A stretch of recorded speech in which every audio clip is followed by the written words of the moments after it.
Pənah Vaqif haqqında bir çox məlumatlar var. Əsas onu deyək ki, Molla Pənah Vaqif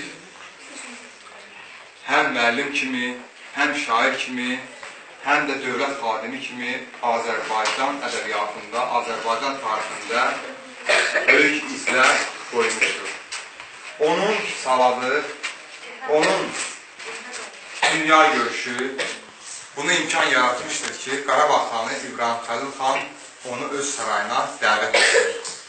Molla Pənah Vaqif sarayda birinci eşik ağası, yəni Xarici İşlər Naziri vəzifəsində çalışmış. O, istər İbrahim Xəlil xanın məktublarına, istər onun siyasi görüşlərində çox fəal iştirak etmiş, hətta İbrahim Xəlil xanla yazışan, məktublaşan dövlət xadimləri hər zaman ondan soruşmuşlar ki, bu məktubları kim yazır? Ancaq həyat çox qəribədir, insan başına gələni heç vaxt bilmir. Molla Pənah Vaqifi də çox ağır, keşməkeşli bir həyat gözləyirdi və nəhayət o da onun başına gəldi. Molla Pənah Vaqif Molla Vəli Vidadi ilə möhkəm dost olur və biz bunu xatırlayarkən Qazax mahalının, ümumilikdə Qazax diyarının böyük şəxsiyyətlərin yetirməsini də vurğulamalıyıq. Molla Vəli Vidadi hər zaman Vaqifə deyirdi ki, bu dünyanın işini bilmək olmur. O, çox dinə bağlı bir insan idi. Vidadi ömrünü namaz qılmaqla, Allaha ibadət etməklə, həmçinin məşhur şeirlərini yazmaqla keçirmişdir. Vaqif sarayda olurdu, deyir gülmək, işrətlər və bununla yanaşı həm də dövlət işlərini aparırdı.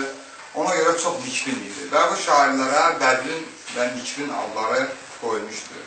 Və Vaqifin görmədiyi müxəmməsi onu həyatdan məyus olduğu vaxtlarda yazdığı müxəmməsdir. Bu da Məhəmməd Qacarın, ümumilikdə biz götürsək, Məhəmməd Şah Qacarın Qarabağa hücumu və Şuşa qalasını 1795-ci ildə əsarətdə saxlaması, nəhayət 1797-ci ildə Şuşanı işğal etməsi və İbrahim Xəlil xana göndərdiyi məktubda yazdığı ki, göydən başına bəla daşları yağır, sən şüşə içərisində nə qərar tutmuşsan? Vaqif ona birbaşa cavab verir. Əslində o orada kobudcasına yazmışdır. Yəni sən o bəla daşları başına yağarkən əvləhcəsinə şüşə içərisində qərar tutmuşsan. Bu şüşa mənalarında işlənilirdi. Vaqif ona gözəl tutarlı bir cavab verir ki, məni qoruyan, mənim tanıdığımdırsa, o şüşəni də daş içərisində qoruyar. Ancaq ikinci dəfə Qacarın, Ağa Məhəmməd Şah Qacarın Qarabağa hücumu və Şuşanın işğal edilməsi, İbrahim Xəlil xanın qaçması, Məhəmməd bəy Cavanşirin hakimiyyətə gəlməsi, bu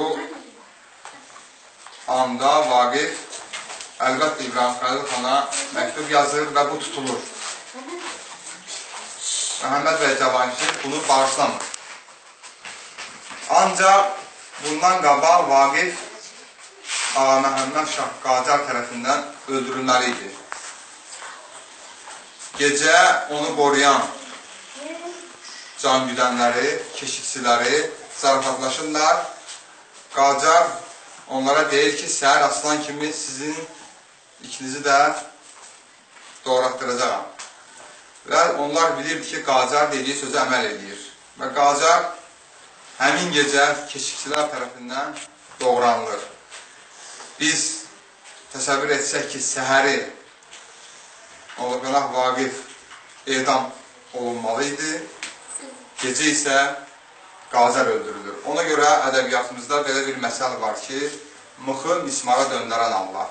Çünki Molla Pənah Vaqifə vurulmalı idi dar ağacında. Ancaq o mismara döndü və tabuta vuruldu. Qacar dəfn edildi. Ancaq bu ölüm kölgəsi Vaqifi dinç buraxmır. Mən çox vaxtınızı almaq istəmirəm. Biz onu xatırladıram ki, oğlu ilə edam olunmağa gedəndə oğlu Vaqifə deyir: ata, şah, xan yuxarıda oturur, bizi niyə aşağı aparırlar? O deyir ki, biz çoxlarını göndərdiyimiz yerə gedirik. Və faciəli bir şəkildə Vaqif oğlu Əli bəylə edam olunur. Ancaq Vaqif bugün ölməyi, bugün istər Azərbaycanda, istər Azərbaycanı tanıyan bir çox ölkələrdə tanınır, sevilir, xatırlanır. Ancaq biz 18-ci əsrdə babamızın kim olmasını belə xatırlamırıq. Bu insanlar bugün bizim aramızdadır, yaşayırlar. Biz Molla Pənah Vaqifdən danışarkən Azərbaycanın görkəmli şairi, ilk şair mükafatı verilən Səməd Vurğunu xatırlamalıyıq.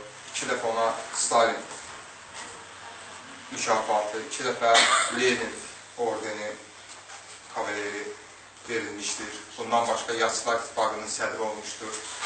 Çox maraqlıdır ki, bayaq Salim müəllimə qeyd etdi, onun atasının adını Mehdi, Molla Pənah Vaqifin babasının adı Süleyman, nənəsinin adı Aydız xanım olur.